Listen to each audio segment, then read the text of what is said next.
ایمان بالانبیاء، اس میں انبیاء کا ایک عام نقطہ بتانا ہے۔ لفظ نبی دراصل نبا سے نکلا ہے، جس کے معنی ہے خبر پہنچانا، پیغام دینا یا اطلاع کرنا۔ اس طرح نبی کے معنی ہوئے خبر پہنچانے والا، پیغام دینے والا یا اطلاع دینے والا۔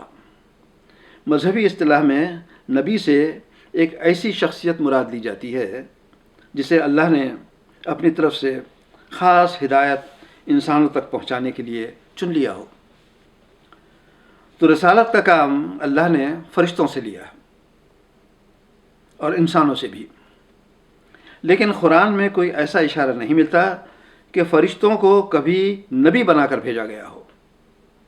اسلامی اصطلاح میں رسول اور نبی انسانوں ہی میں سے ہیں جنہیں اللہ نے منتخب کر کے انسانوں کی ہدایت کا ذریعہ بنایا۔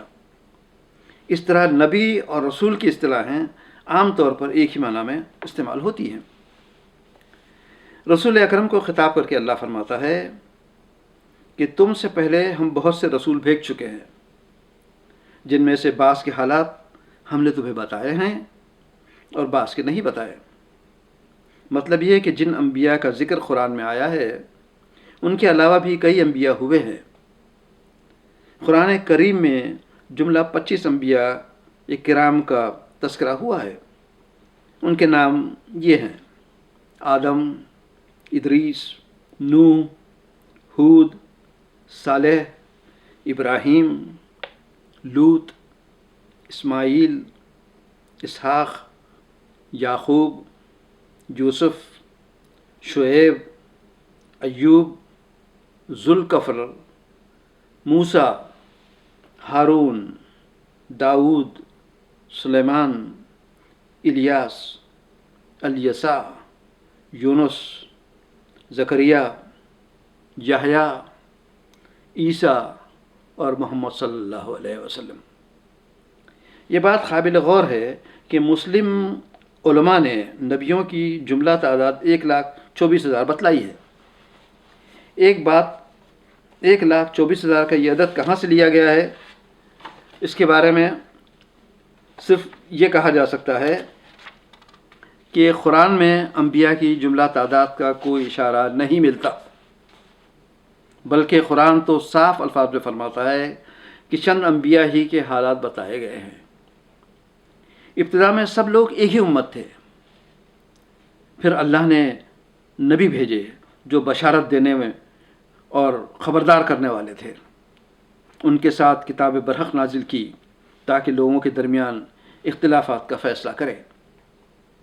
اختلاف ان لوگوں نے کیا جنہیں حق کا علم دیا جا چکا تھا۔ انہوں نے واضح ہدایات پا لینے کے بعد محض اس لیے حق کو چھوڑ کر مختلف طریقے نکالے کہ وہ آپس میں زیادتی کرنا چاہتے تھے۔ اس ایک آیت میں اللہ نے زمین پر انسانی وجود کی تاریخ کا سب سے بنیادی اور اہم پہلو بیان فرمایا ہے۔ یعنی تمام لوگ ایک ہی امت تھے، ایک ہی جماعت تھے، جو باہمی اختلافات کی وجہ سے مختلف گروہوں میں بٹ گئے، اور یہ گروہ بڑھتے بڑھتے دوسری امتوں میں تبدیل ہوتے گئے، اور اس طرح پھر یہ امتیں مزید تقسیم ہوتی گئی۔ اور قرآن کہتا ہے کہ ہر امت کے لیے رسول بھیجے گئے تھے۔ اس بات کی تشریح یوں ہوئی کہ ہم نے ہر امت میں ایک رسول بھیج دیا اور اس کے ذریعے سب کو خبردار کر دیا کہ اللہ کی بندگی کریں اور طاغوت سے بچتے رہیں۔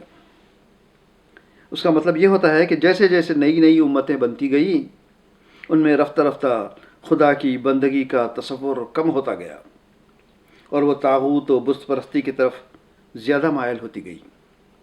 لیکن اللہ کو اپنی رحمت و ربوبیت کو قائم رکھنا ہی تھا، چنانچہ اللہ نے ہر امت میں ایسے نبی بھیجے اور ہدایت کا سلسلہ جاری رکھا۔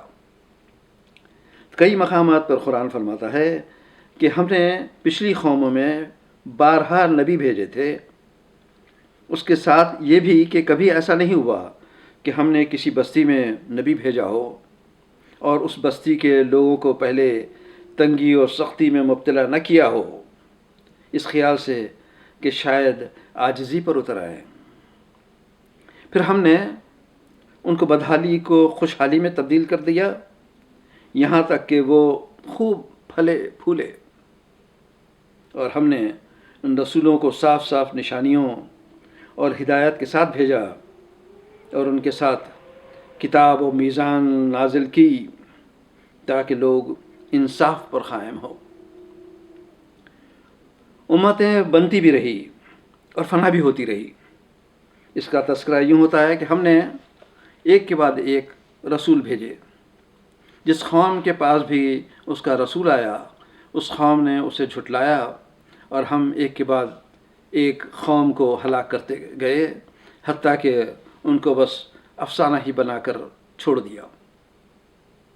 انبیاء کے بارے میں ایک اور مشترک بات یہ ہے کہ ہم نے جب بھی کوئی رسول بھیجا ہے اس نے اپنی قوم ہی کے زبان میں پیغام دیا ہے تاکہ وہ انہیں اچھی طرح کھول کھول کر بات سمجھا دے۔ لیکن ہم نے ان رسولوں میں بعض کو بعض پر فضیلت دی۔ ان میں کوئی ایسا تھا جس سے اللہ خود ہم کلام ہوا، کسی کو اس نے دوسری حیثیتوں سے بلند درجے دیے۔ اسماعیل، الیسع اور لوط کے لیے فرمایا ہے کہ ان میں سے ہر ایک کو ہم نے تمام دنیا والوں پر فضیلت عطا کی، اور ان کے اجداد، ان کی اولاد اور ان کے بھائیوں میں سے بہتوں کو نوازا، انہیں اپنی خدمت کے لیے چن لیا اور سیدھے راستے کی طرف ان کی رہنمائی کی۔ اور یہی وہ لوگ تھے جن کو ہم نے کتاب اور حکم اور نبوت عطا کی تھی۔ اور اگر یہ لوگ کفر کرتے ہیں تو ہم نے کچھ اور لوگوں کو یہ نعمت سونپ دی ہے۔ یہ نبوت کا عہدہ ایک فضل الہی ہے، اللہ جسے چاہتا ہے اس کام کے لیے چن لیتا ہے، اور یہ فضل ہر نبی کو یکساں طور پر ملا ہے۔ فرماتا ہے کہ یہ ہمارا مستقل طریقہ کار ہے جسے ہم نے تم سے پہلے والے رسولوں کے لیے بھی برتا تھا، ہماری سنت میں کوئی تبدیلی نہیں ہوتی۔ اس سے قبل ذکر آ چکا ہے کہ بعض نبیوں کا بیان سنایا گیا اور بعض کا نہیں سنایا گیا۔ جن انبیاء کا بیان سنایا گیا اس کی طرف اشارہ کر کے فرماتا ہے کہ ہم نے نوح اور ابراہیم کو بھیجا، اور ان دونوں کی نسل میں نبوت اور کتاب رکھ دی۔ پھر اس کی اولاد میں سے کسی نے ہدایت اختیار کی اور بہت سے فاسق ہو گئے۔ ایک اور مقام پر حضرت عیسیٰ، موسیٰ، ابراہیم، ہارون، اسماعیل اور ادریس کے ذکر میں فرماتا ہے کہ یہ وہ لوگ ہیں جن پر ہم نے انعام فرمایا، آدم کی اولاد میں سے بھی، اور ان لوگوں کی نسل سے جنہیں ہم نے نوح کے ساتھ کشتی پر سوار کیا تھا، اور ابراہیم کی نسل سے اور اسرائیل کی نسل سے۔ یہ ان لوگوں میں سے تھے جن کو ہم نے ہدایت بخشی اور برگزیدہ کیا۔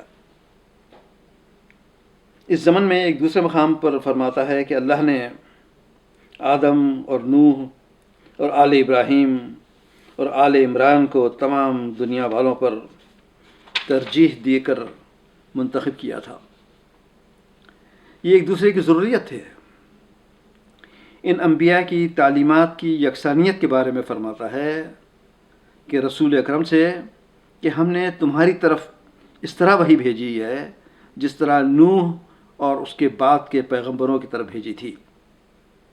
ہم نے ابراہیم، اسماعیل، اسحاق، یعقوب، عیسیٰ، ایوب، یونس، ہارون اور سلیمان کی طرف وحی بھیجی، اور ہم نے داؤد کو زبور عطا کی۔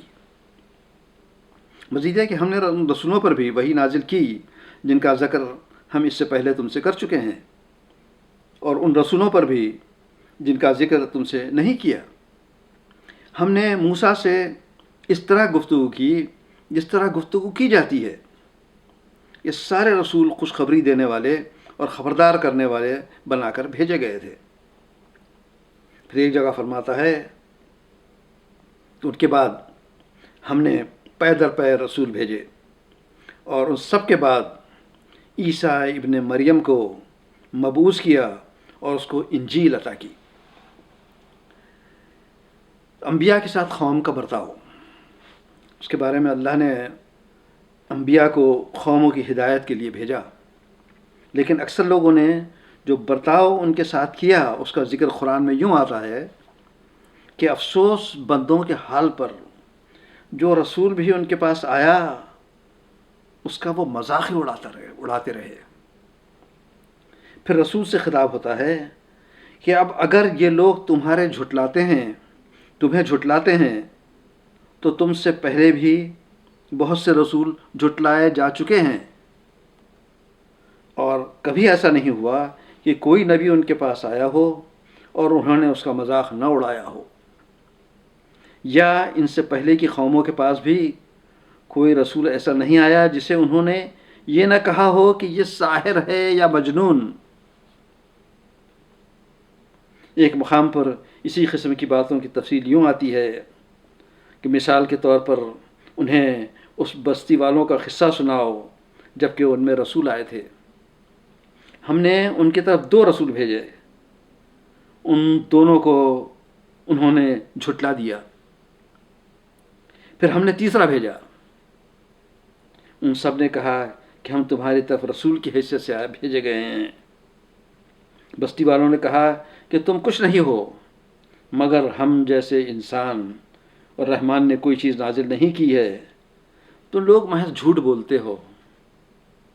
رسول نے کہا کہ ہمارا رب جانتا ہے کہ ہم ضرور تمہاری طرف بھیجے گئے ہیں، اور ہم پر صاف صاف پیغام پہنچا دینے کے سوا کوئی ذمہ داری نہیں۔ ایک مقام پر فرماتا ہے کہ نوح کے بعد ہم نے مختلف نبیوں کو ان کی قوموں کی طرف بھیجا، اور وہ ان کے پاس کھلی نشانیاں لے کر آئے تھے، مگر جس چیز کو انہوں نے پہلے جھٹلا دیا تھا اسے پھر ماننے والے نہ تھے، اور کبھی ایسا نہیں ہوا کہ ان کے پاس کوئی رسول آیا ہو اور انہوں نے اس کا مذاق نہ اڑایا ہو۔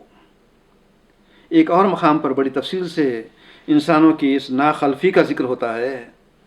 فرماتا ہے کہ کیا تمہیں ان قومیں کے حالات نہیں پہنچے جو تم سے پہلے گزر چکی ہیں؟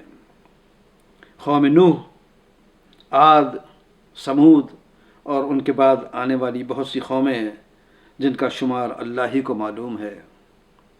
ان کے رسول جب ان کے پاس صاف صاف باتیں اور کھلی کھلی نشانیاں لیے ہوئے آئے تو انہوں نے اپنے منہ میں ہاتھ دبا لیے اور کہا کہ جس پیغام کے ساتھ تم بھیجے گئے ہو ہم اس کو نہیں مانتے، اور جس چیز کی تم ہمیں دعوت دیتے ہو اس کی طرف سے ہم سخت شک میں پڑے ہوئے ہیں۔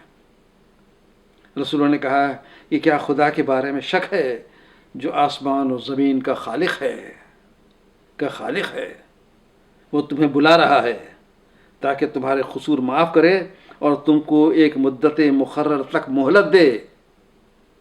انہوں نے جواب دیا کہ تم کچھ نہیں ہو مگر ویسے ہی انسان جیسے ہم ہیں۔ تم ہمیں ان ہستیوں کی بندگی سے روکنا چاہتے ہو جن کی بندگی ہمارے باپ دادا سے ہوتی چلی آ رہی ہے، اور کہا کہ لاؤ کوئی ثبوت۔ ان رسولوں نے کہا کہ واقعی ہم کچھ نہیں ہے مگر تم ہی جیسے انسان، لیکن اللہ اپنے بندوں میں سے جس کو چاہتا ہے نوازتا ہے، اور یہ ہمارے اختیار میں نہیں ہے کہ تمہیں کوئی سند لا دیں۔ سند تو اللہ ہی کے پاس سے آ سکتی ہے، اور اللہ ہی مومنوں کو توکل کرتا ہے۔ ختم کر دیا آپ۔